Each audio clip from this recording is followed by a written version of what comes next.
You can easily walk. Bus ಹೇಗಿತ್ತು sir? ಮುಂಚೆ ಅಯ್ಯೋ ವರಿಷ್ಠ ಹೆಜ್ಜೆ ನೋಡ್ಕೊಂಡು ಇಡಬೇಕಾಯ್ತು. ಈಗ ಫೈನ್ ವೆರಿ ಫೈನ್. ಸರ್ ಇನ್ನು ಯಾವ ತರ ಕಾರ್ಯವೈಖರಿ ಅಂದ್ರೆ ಯಾವ ತರ ಕಾರ್ಯ ಕೆಲಸ ಮಾಡಬೇಕು ಅಂತ ಹೇಳ್ತೀರಾ ಸಚಿವರು? ಇಟ್ ಈಸ್ ಫೈನ್, ಸಾಕು, ದಿಸ್ ಈಸ್ ಎನಫ್.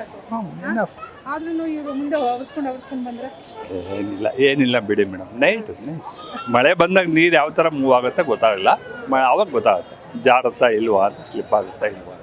ಮೊದಲು ರೋಡಲ್ಲಿ ಓಡಾಡ್ತಿದ್ರಾ? ಇಲ್ಲೇ ವಿದ್ಯಾರ್ಥಿ ಭವನ ಬರಬೇಕು ಅಂದ್ರೆ ಹಿಂಗೆ ಬರಬೇಕು. ರೋಡೇ ಇರಲಿಲ್ಲ ಅವಾಗ, ಎಲ್ಲಿ ಅಯ್ಯೋ.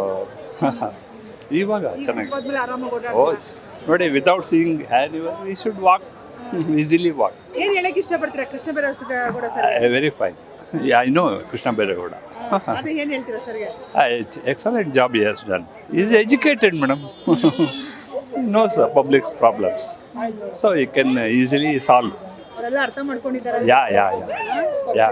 But he cannot come across with the public like you, because practically when he sees our experts experience, so a lot of members as telling it is different. Sir ಅವರು ಈಗ ಹಣ ತೊಟ್ಟಿದ್ದಾರೆ, ನಾನು ಮಾಡಲೇಬೇಕು, ನನ್ನ ಅಧಿಕಾರದ ಅವಧಿಯಲ್ಲಿ ನಾನು ಮಾಡಲೇಬೇಕು ಅಂತ. ಇದು ಒಂದೇ ರೋಡಲ್ಲ, ಬೆಂಗಳೂರಲ್ಲಿ ಎಲ್ಲ ರೋಡು ಅವರು ಒಂದು 25 to 50 ಮೆಂಬರ್ಸ್ನ ಇಟ್ಕೋಬೇಕು. ಯಾವ್ಯಾವ ರೋಡ್ ಏನೇನಿದೆ ಅವ್ರ ಏರಿಯಾ ಅಟ್ಲೀಸ್ಟ್, ನಾನು all over Bengaluru Karnataka that is not possible. ಆ ಏರಿಯಾದಲ್ಲಿ ಏನಿದ್ದಾರೆ ಅವ್ರ ಮೆಂಬರ್ಸಿಂದ ಕಲೆಕ್ಟ್ ಮಾಡಿ ಏನು ಪ್ರಾಬ್ಲಮ್ ಇದೆ, ಸ್ಟ್ರೀಟ್ ಲೈಟಾ, ರೋಡಾ, ನೀರಾ, ಕಸನ, ಫೀಡ್ಬ್ಯಾಕ್ ತಗೋಬೇಕು ಅಂತ. ಅದು ತಗೊಂಡು 1 by 1 ಸಾಲ್ವ್ ಮಾಡಿ. ಬರೀ ಕಸ ಅವತ್ತು ಬಿದ್ದಿದ್ದು ಅವತ್ತು ಕ್ಲಿಯರ್ ಆಗ್ಬೇಕು, ಆ ಥರ ಮಾಡಿದ್ರೆ excellent city. But that should be comes to under all MLAs, councillors, those who are having leaders, they are having control, 25 to 50 members. So they will look after. ಮೊದಲಾಗಿತ್ತು ಕಷ್ಟ ಇತ್ತು. ಎಲ್ಲಿಂದ ಎಲ್ಲಿವರೆಗೂ ಬಂದಿದ್ರು ಇವರು? ನಾವು ನಾಗೇಂದ್ರ ಬ್ಲಾಕಿಂದ ಗಾಂಧಿ ಬಸ್ ಬಂದಿದ್ದೀವಿ. ಈಗ ಫುಟ್ಪಾತ್ ಅಲ್ಲಿ ನೀವು ಫಸ್ಟ್ ಓಡಾಡ್ತಾ ಇದ್ದಕ್ಕೂ ಈಗ ಓಡಾಡ್ತಾ ಇರೋದಕ್ಕೂ ಯಾವ ತರ ಫೀಲ್ ಆಗ್ತಾ ಇದೆ?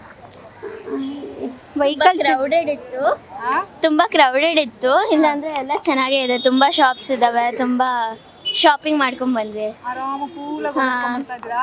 ಹೌದು. 3 ಜನ ಒಟ್ಟೊಟ್ಟಿಗೆ ಬರ್ತಾ ಇದ್ದೀರಾ, ಯಾವ ತರ ಖುಷಿ ಆಗುತ್ತೆ ಈಗ? ಅಂದ್ರೆ ಮಕ್ಕಳ ಜೊತೆ ಬಂದು ಆರಾಮಾಗಿ ಹೋಗ್ಬೋದು. ಮಕ್ಕಳ ಜೊತೆ ಬಂದು ಆರಾಮಾಗಿ ಬರ್ಬೋದು. ಮೊದಲಾಗಿದ್ರೆ ಒಬ್ಬೊಬ್ರು ಮುಂದೆ ಕಳಿಸಿ ನೀವು ಹಿಂದೆ ಬರ್ಬೇಕು. ಹೌದು. ಓಕೆ. ಆ ರೋಡಲ್ಲಿ ಫಸ್ಟ್ ಓಡಾಡಬೇಕಾಗಿತ್ತು. ಅಂದರೆ ವೆಹಿಕಲ್ ಬರಬೇಕು. ಇವಾಗ ನೋಡಿ ಅಲ್ಲಿ ತನಕ ಹೋಗ್ಬೇಕು ಬಸ್ ಸ್ಟಾಪ್ಗೆ.